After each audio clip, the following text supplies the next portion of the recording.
खुलुमबाय आंनि YouTube channel knowledge media and analysis आव नोंथांखौ बरायबाय। दिनै आं मोनसे दुखुनि खौरां नोंथांमोननो लानानै फैदों। बे दुखुनि खौराङा जाहैबाय कक्राझार जिल्लानि सेरफांगुरि थानान सिङाव थानाय थेङाइगाव गामिनि सासे गोख्रों NDFB नि मावथि हास्थाइ नार्जारी थामहिनबा एन टाइगार बिथाङा बे बुहुमाव गैलिया। बिथाङा 2000 मायथाइयाव NDFB आव जइन जादोंमोन आरो बिथाङा सासे जोबोर डिसिप्लिन NDFB नि सासे सोद्रोमामोन, मावथि सोद्रोमामोन।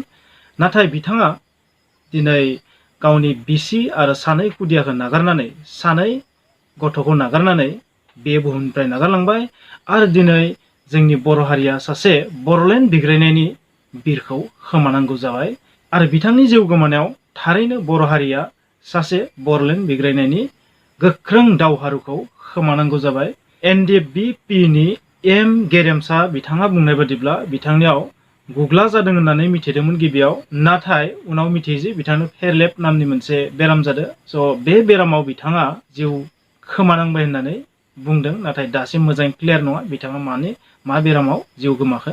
जायखिजाया बिथांबादि सासे गोख्रों बिरनि बा बर' हारिनि थाखाय, बर'लेण्डनि थाखाय बिग्रायबोदोंमोन हाथियार लानानै, आरो बैबादि सुबुङा दिनै जोंनि बर'नि गेजेराव गैलिया।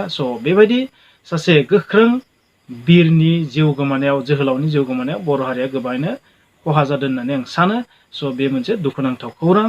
बिथाङा 2000 मायथाइयावनो NDFB आव जइन जादोंमोन, नाथाय बिथाङा बर'लेण्ड सेपारेट स्टेट माने आलादा रायजो बर'लेण्डनि मोखांखौ नुनो मोनाखिसै आरो बेखौ नुनाय सिगांनो बिथाङा बे बुहुमनिफ्राय आनज्रायलांबाय।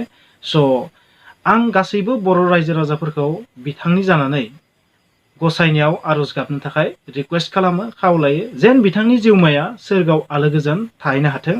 बेखौनो आङो आरज गाबनो थाखाय जोंनि गासै बर' सुबुंफोरखौ खावलायो आरो आंबो इसोरनियाव आरज गाबो बिथांनि जिउमाया सोरगोआव आलो गोजोनै थाहैनो हाथों।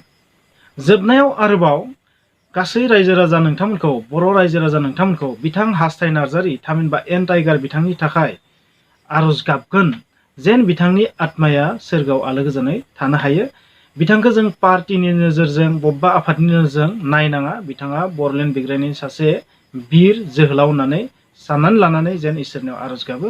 बेखिनिखौनो बुंनानै आंनि बे भिडिअखौ फोजोबबाय। जुदि नोंथांमोना आंनि बे चेनेलाव गोदानबा प्लिज साबस्क्राइब खालाम आरो बेल आइकनखौ थुनानै हो, लोगोसे अल बेल आइकनखौबो थुनो दाबाव। Thank you, bye bye.